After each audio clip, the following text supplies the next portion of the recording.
মুদিয়ালি ক্লাবের বাইরেটা কিন্তু দারুণ করেছে, বেশ লাগছে বলো, খুব ভালো হয়েছে, বেশ সামনেটা প্রত্যেক বছরই হয় অবশ্য।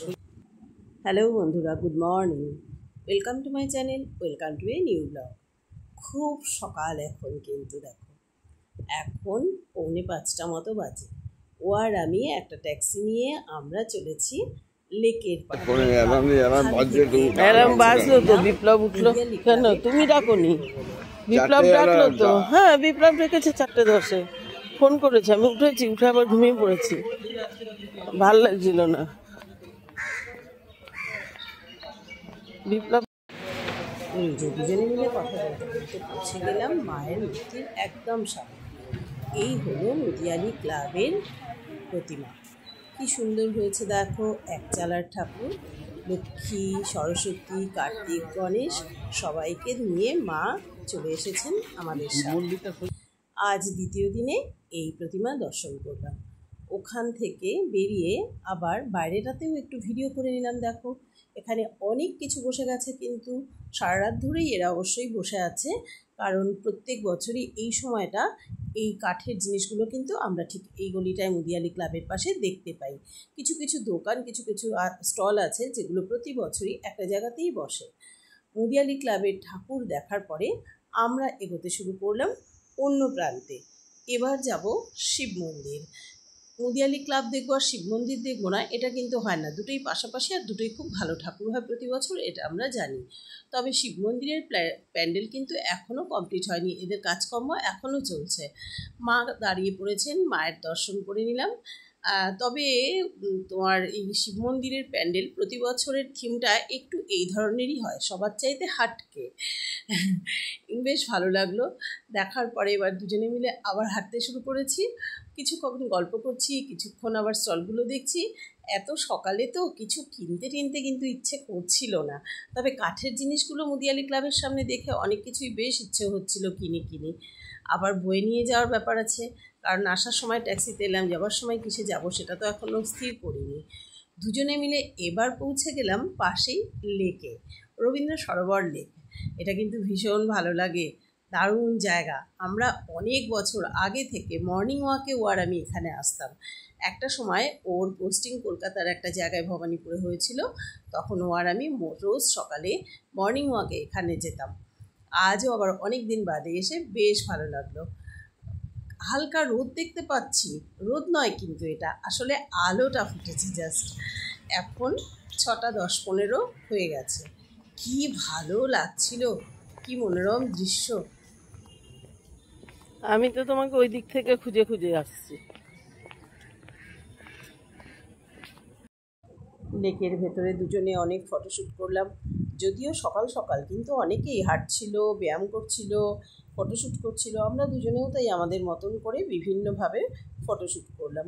ও আবার বেশ জোরে জোরে কিছুটা হেঁটেও নিল, আর চারপাশ থেকে পাখিদের চিকিচির আওয়াজ, খুব ভালো লাগছিল সকালটা।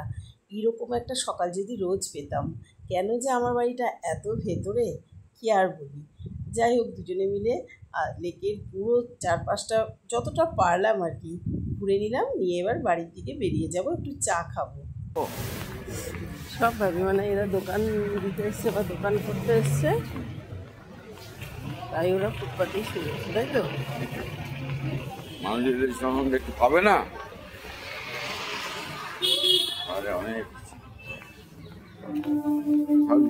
আমরা লেক থেকে বেরিয়ে চলে এসেছি, এখন আমরা একটু চা খেয়ে বাড়ির দিকে যাবো, তাই তো?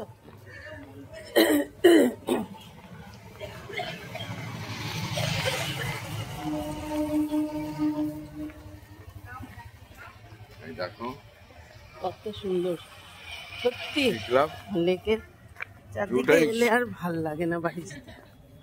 আমাদের বাড়িটা এতটা দূরে কেন, তাই গেছিলাম। এবার পৌঁছে গেলাম আমাদের এই বিখ্যাত চায়ের দোকান।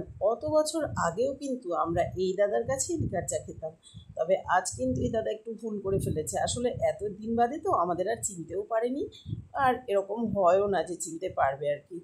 চাটাতে চিনি দিয়ে দিয়েছে, লিকার চা কিন্তু চিনি দিয়ে দিয়েছে। হাঁটার পরে ঠাকুর দেখার পরে সকাল সকাল কি আর করা, ডাবের জল তো আমি খেতে পারি না, ও চাইছিল ডাবের জল খেতে। আমি বললাম সকালবেলার একমাত্র এনার্জি ট্যাবলেট হয়েছে 1 কাপ লিকার চা আর একটা বিস্কিট। তাই দুজনে মিলে এই দাদার দোকানে লেকের উল্টো দিকে ঠিক বসে বসে লিকার চা খেলাম। এই দাদা কিন্তু নিজে আদা থেতো করে খুব সুন্দর করে চা বানায়।